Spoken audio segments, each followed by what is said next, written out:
Bismillahirrahmanirrahim. Assalamualaikum warahmatullahi wabarakatuh. Innal hamdalillah nahmaduhu wa nasta'inuhu wa nastaghfiruh wa na'udzu billahi min shururi anfusina wa min sayyiati a'malina. May yahdihillahu fala mudilla lahu wa may yudlilhu fala hadiya lahu. Asyhadu an la ilaha illallah wahdahu la syarika lahu wa asyhadu anna Muhammadan abduhu wa rasuluhu la nabiyya wa la rasula ba'dahu. Allahumma shalli wa sallim ala nabiyyina Muhammadin wa ala alihi wa ashabihi wa man tabi'ahum bi ihsanin ila yaumiddin. Amma ba'd.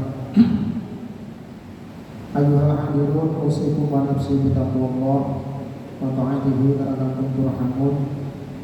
Qala Allah ta'ala fi kitabil karim, a'udzu billahi minasyaitonir rajim. Ya ayyuhalladzina amanu taqullaha haqqa tuqatih wa la tamutunna illa wa antum muslimun. Shadaqallahul adzim. Para bapak, ibu, jamaah sholat isya dan sholat tarawih, dan insyaallah nanti sholat witir yang dirahmati oleh Allah Subhanahu wa taala.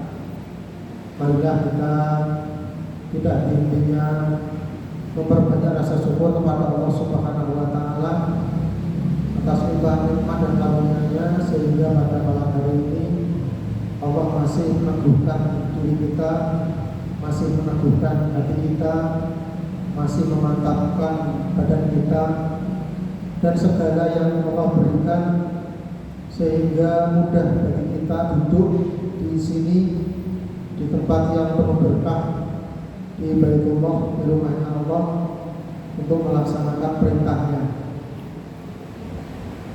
baik perintah yang wajib maupun perintah yang sunnah.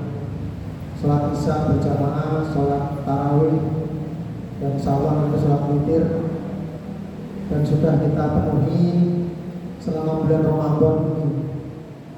Dan ini merupakan tarawih yang purna, tarawih pungkasan di Ramadan 1445 Hijriah. Karena besok kita sudah malam 1 Syawal. Besok malam kita sudah 1 Syawal. Jadi sudah waktunya kita untuk bergembira.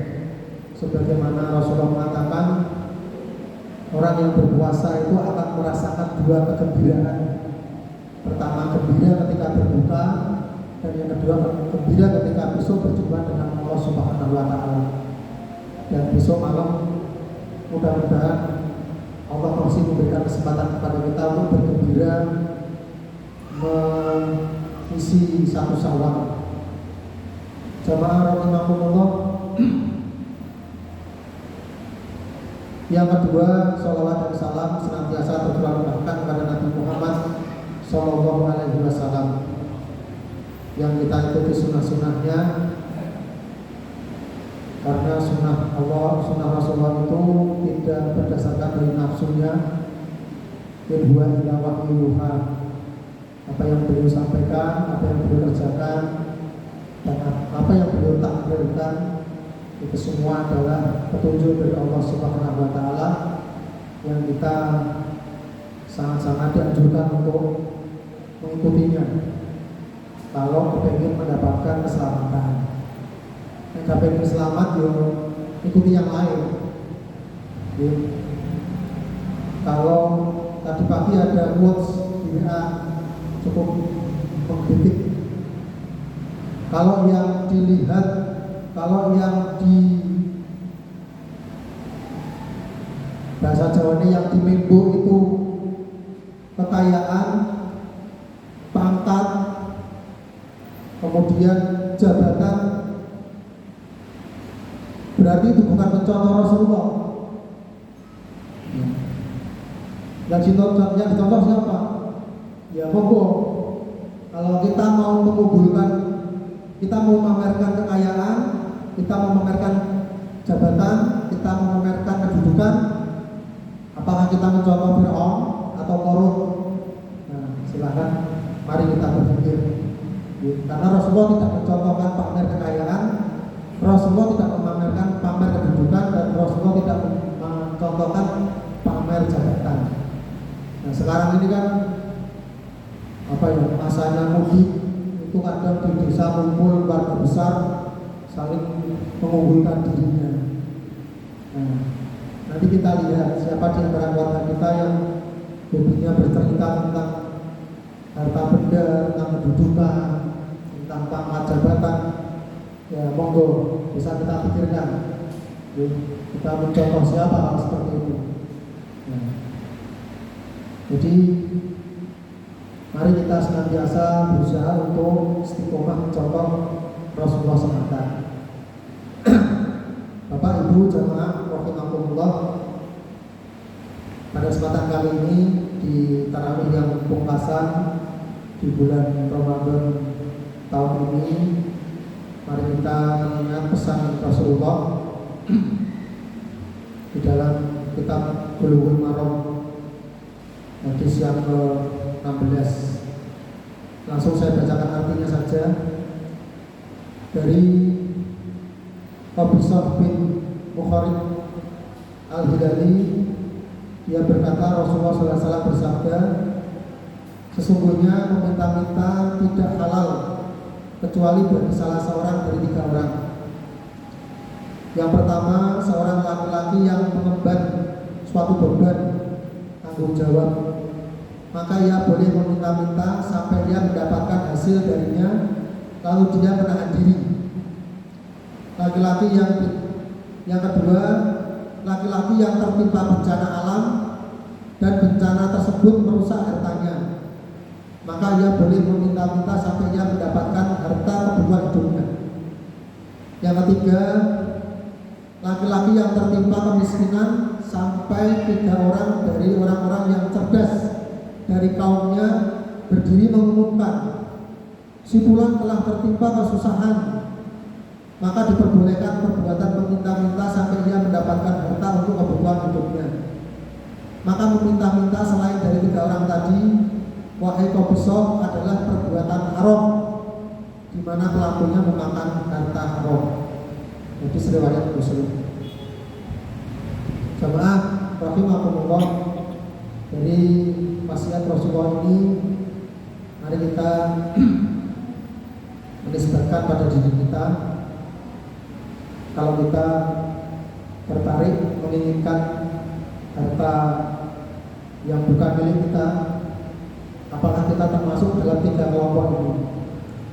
Apakah kita mendapatkan kesusahan, bangkrut, cara mewong usaha itu bangkrut sebangkrut-bangkrutnya, sampai diumumkan sama orang lain, si fulan wis bangkrut? Atau yang kedua, orang yang mendapatkan bencana alam dan hartanya ludes, baik bencana kebakaran yang dulu pernah terjadi di pasar pas reformasi. Nah, itu ada cerita warga yang baru saja pulang, kemudian dagangannya dipenuhi, qadarullah terjadi musibah kebakaran. Atau bencana alam banjir yang sering menimpa di wilayah sekitar kita. Alhamdulillah di wilayah kita aman ini, ya, mudah-mudahan selalu aman. Tapi kita perlu memikirkan saudara kita di tempat yang lain. Atau yang ketiga, laki-laki yang menanggung beban, mungkin dia punya hutang keluarga atau hutang lembaga, ya, misalkan sebuah lembaga pendidikan madrasah, sampai beliau harus berhutang untuk menghidupi. Ya, salah satu contoh ketika Haji Ahmad Dahlan, dia untuk suatu ketika dia kesulitan untuk membayar honor guru sekolah yang beliau dirikan. Maka di dalam satu majelis di pengajian Toharatul Qulub, beliau mendirikan majelis namanya Qoratul Qulub. Ya. Beliau kemudian mengumumkan, wahai para jamaah, ini Muhammadiyah kesulitan membayar guru, belum bayaran gurunya. Ini saya punya lemari, saya punya baju, saya punya meja, saya punya apapun yang ada di rumah ini saya lelang. Nanti hasilnya untuk menghidupi atau untuk membayar guru-guru madrasah. Kemudian semua jamaahnya pulang mengambil uang. Yang dibutuhkan hanya 500 gulden. Yang dibutuhkan oleh beliau hanya 500 gulden pada saat itu. Kemudian jamaah berbondong-bondong, Pak Kiai saya ngambil mejanya, Pak Kiai saya ngambil bajunya, saya ngambil lemari, saya ngambil perabotnya dan sebagainya. Terkumpullah uang sampai 5.000 gulden. Dan ketika uang itu sudah terkumpul, jamaah kemudian pamit, Pak Kiai kami pamit dulu, kami pulang dulu. Loh, nah terus barang-barang itu kok nggak dibawa pulang? Kan sudah dibayar. Biarlah itu di rumahnya Pak Kiai aja, karena itu akan lebih bermanfaat di sini daripada kami bawa pulang. Nah, jadi artinya terlepas dari tiga keadaan ini, maka haram bagi kita untuk meminta-minta. Selama kita masih diberi kekuatan oleh Allah untuk berusaha, Allah memberikan kepada kita kemampuan, yakni cipta, rasa, dan karsa. Maka kita gunakan kemampuan itu semaksimal mungkin, jangan sampai kita merendahkan diri kita sendiri. Allah memberikan kita kemampuan akal, cipta, untuk berkreasi, maksimalkan akal kita, sampai-sampai disindir oleh Allah di dalam Al-Quran, kelompok ulul albab, orang-orang yang mau berpikir. Maka jangan kita kemudian merendahkan anugerah berupa akal untuk mencipta sesuatu yang itu bisa meringankan kehidupan kita dan orang-orang di sekitar kita. Allah juga memberikan anugerah kepada kita berupa rasa, kemampuan merasa.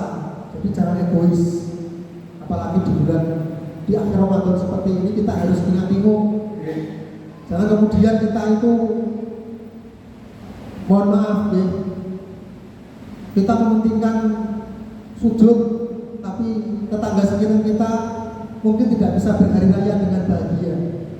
Nah, maka Allah memberikan kemampuan rasa itu kita gunakan, kita keliling, ya, kita lihat tetangga kita, mungkin ada yang tidak bisa tersenyum, mungkin ada yang tidak bisa beli baju baru.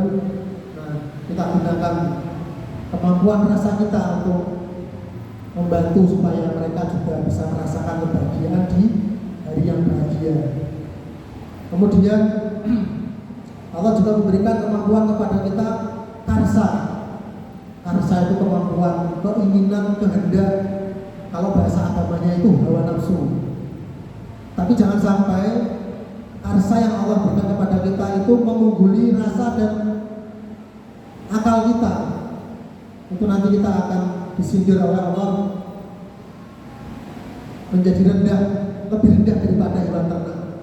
Kalau kita hanya mementingkan hawa nafsu, wah kita bodoh, wah aku tutup lampu anyar, kudu cemawis jajanan yang gini ruang tamu, harus ini, harus itu, besok saya harus mudik, saya besok harus punya uang segini, gini. Nah, tanpa mengindahkan akal dan rasa kita, nanti kita akan lebih rendah daripada hewan ternak. Maka jamaah rahimahumullah, pesan singkat di tarawih yang terakhir di tahun ini, mari kita gunakan kemampuan yang Allah berikan kepada kita semaksimal mungkin, baik itu cinta, rasa dan karsa, kemampuan akal kita, kemampuan perasaan kita, kemampuan karsa kita, semata-mata untuk mendapatkan keridhaan Allah semata. Dan untuk membasuh hati kita di Ramadan yang terakhir ini, jangan lupa kita sucikan dengan zakat. Monggo bagi yang belum berzakat bisa diingatkan, saling mengingatkan, jangan sampai nanti sudah takbir baru ingat, oh saya belum zakat, baik zakat fitrah maupun zakat mal. Sudah diworo-woro di Muhajirin, panitia sudah menggelar ada panitia zakat, monggo bisa disampaikan zakat panjenengan baik zakat mal maupun zakat fitrah. Karena itu tujuannya untuk membersihkan diri kita setelah kita digodok 1 bulan, membersihkan hati, membersihkan pikiran, membersihkan hawa nafsu. Maka yang terakhir adalah membersihkan jiwa kita supaya kita benar-benar bisa kembali kepada fitrah, kembali pada kesucian dengan mendapatkan ampunan Allah Subhanahu wa taala. Demikian yang dapat kami sampaikan, kurang lebihnya mohon maaf. Mari kita akhiri. Subhanallah wa bihamdika, asyhadu an la ilaha illa anta, astaghfiruka wa atubu ilaik. Nasrullah wa fathul qarib wa basyiril mu'minin. Assalamualaikum warahmatullahi wabarakatuh.